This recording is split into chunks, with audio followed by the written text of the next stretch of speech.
If you can't watch a full podcast, watch a clip instead. You'll be as entertained and as informed. That's my guarantee. That's why you gotta subscribe to those cast clips. But suddenly it seemed like the BJP government wasn't as strong, and this was going to be a very tough fight from the India alliance. What do you think changed from a media narrative, or you've been on the ground as well, you've been traveling for the last 12 days?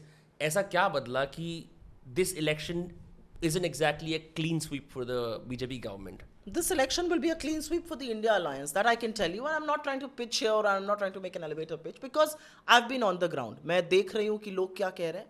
I think what really did the deal for us, and we're still very hopeful, fifth phase is on today, is that we stuck to issues that matter to people.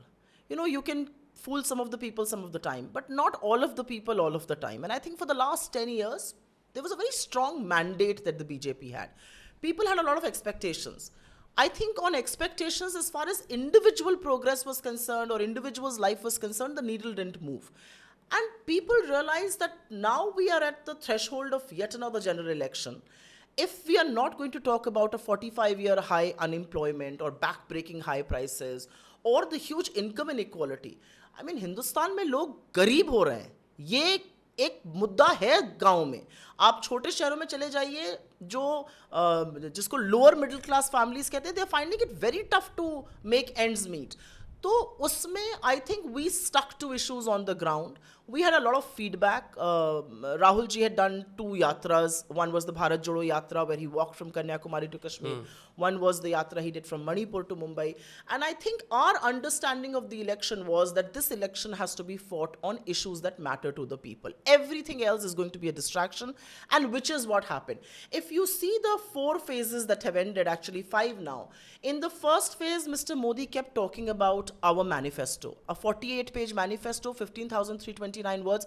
He was quoting out of the manifesto stuff that doesn't even appear there, and we kept challenging, show us what you're saying. He was talking about Muslim League, mutton, fish, chicken in the first phase. फिर वो दूसरे चरण में आते आते वो मंगलसूत्र और आपकी भैंस और आपका कमरा और आपकी गाय पे बात करने लगे.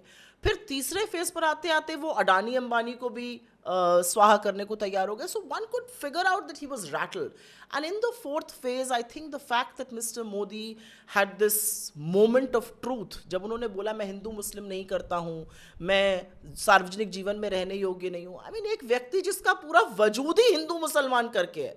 The 22 years of his political career has been based on this divisive, polarized politics, for him to say that and the very next moment start doing it again.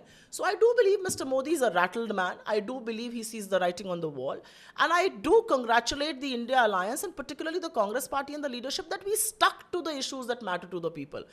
तो जिसको ये और फिर एक बहुत बड़ी चीज़ जो हुई, I think we caught the nerve of the election. The nerve of the election is representation.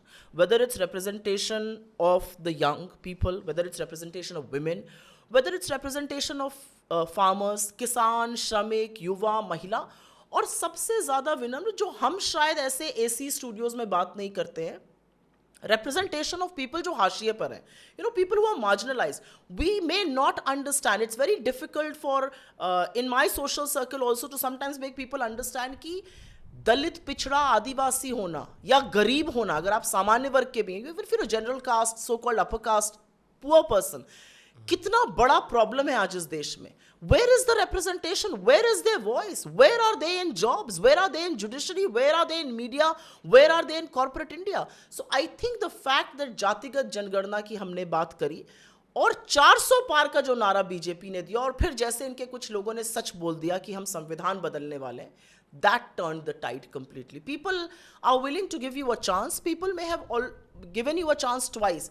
People were affectionate. But the moment you say, I will take away your rights by changing the one document that gives you the freedom to be who you are, that gives you equality, संविधान बदलने पर जनता खड़ी हो गई. Do you think आप इसे elections के बाद भी कन्वीनियंटली बोल पाओगे? अभी तो हम इलेक्शंस के बीच में ही हैं. बिल्कुल क्यों नहीं बोलेंगे कन्वीनियंटली. किस चीज़ को? The fact that you will win the elections, that you are so confident. I'm reasonably certain we'll win these elections, and I think we'll win these elections because you are seeing there's an upsurge on the ground. I'll tell you a small incident. कल UP में, I am from UP by the way. कल UP में फूलपुर, जहाँ से नेहरू जी प्रधानमंत्री सांसद होते थे कभी, फूलपुर में राहुल जी की और अखिलेश जी की सभा थी. You know, there was a huge meeting, public meeting was organized. How public meetings are, you have these mics that are set up, there's a cordoned off area D because उसमें wires वगैरह आते हैं, वहीं से हम live करते हैं. Phulpur and Prayagraj, there were 2 meetings, and both those meetings couldn't happen because there was a tsunami of people that just broke through the barricades because they wanted to see their leaders. And eventually, Rahulji and Akhileshji had a conversation which we put on social media. They could not address the crowds, but you should have seen the craze. I mean, I've been to political meetings. I see BJP meetings. As a journalist, I've been to meetings. ये किराए पर लाए हुए लोग नहीं थे. The fact that there was this tsunami, वो जिसको जन सैलाब कहते हैं, और वो बैरिकेड तोड़ के अपने नेताओं के सामने खड़ा है. And both of them sat there, they chatted with people, they waved. That one hasn't seen that in UP. ये तेलंगाना या कर्नाटका नहीं है जहाँ पे हमारी सरकार है. ये उत्तर प्रदेश है जहाँ पर हमारी 32 साल से सरकार नहीं है. So I feel there is a huge. This is the 2004 moment. India kept shining for the BJP and still we formed the government.